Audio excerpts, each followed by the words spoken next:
up, guys? This is S2E9. I'm coming to you with a brand new episode of Why I Love This Card. And this week, I wanted to talk about Wiretap. Now, this card was very, very popular during the hat format a couple years ago, mainly because a lot of people were playing cards like Call the Haunted in order to get a lot of benefits off that, going to rank 4s and rank 5s, because that was the theme of that format. Essentially, they were using trap tricks, hands, as well as artifacts to gain advantage off of the opponent.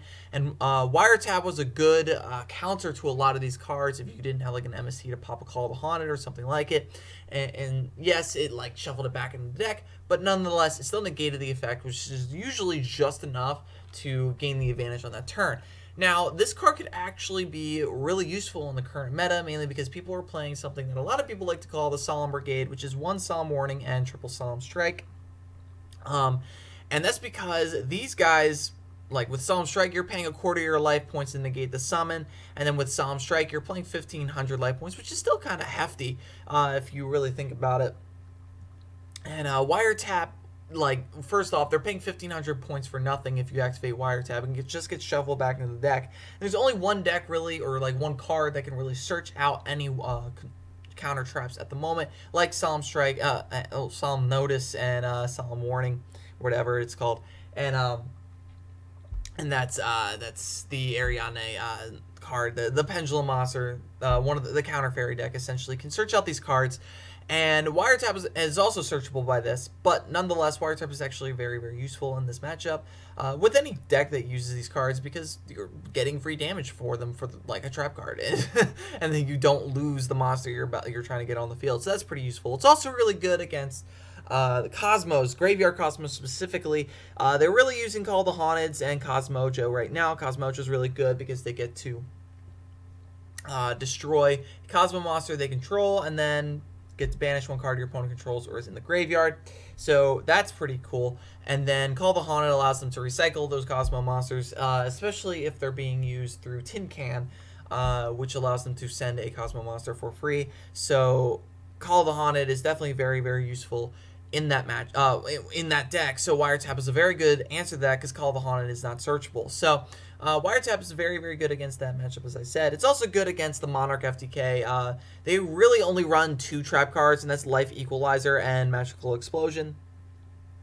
If you can negate the Life Equalizer, which is really the card you want to negate, if you can't negate Life Equalizer, they can still beat down on you a little bit. So, and they just have to wait till Magical Explosion comes back around, and then it's over. But nonetheless, even if you think you can win without it mattering which one you activate, then that's good for you. But really, the one you want to hit is Life Equalizer typically, just simply because it doesn't really matter at that point. So, Wiretap is a really good answer to this deck, because then you can just negate the effect, shuffle back into the deck, probably going to draw into it again, but nonetheless, it gives you another turn to counter against them.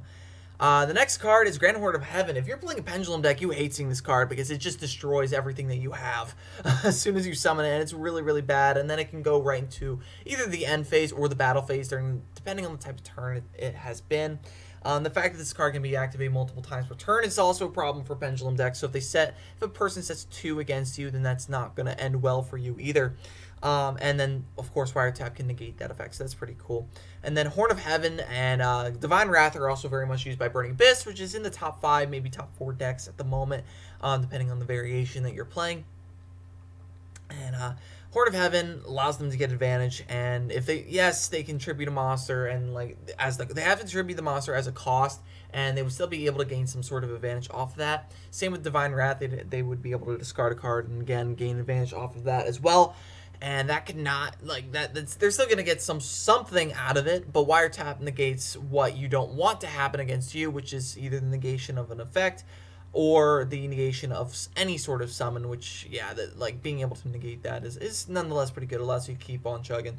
And then finally, Solemn Judgment. Now, Solemn Judgment has been rumored for a little bit that it can come back. A lot of the more competitive players, a lot of the YouTuber channels, specifically I'm quoting here MST TV, and I believe as well as All in the Yo, have been mentioning that this card can definitely come back, just simply because it is more of a skillful card to play, because you have to donate half of your life points in order to just activate this card, similar to how Hero Lives work, where like heroes are in a big deficit because of that card. Because if they can't finish you off after activating Heroes Live, they're probably going to lose.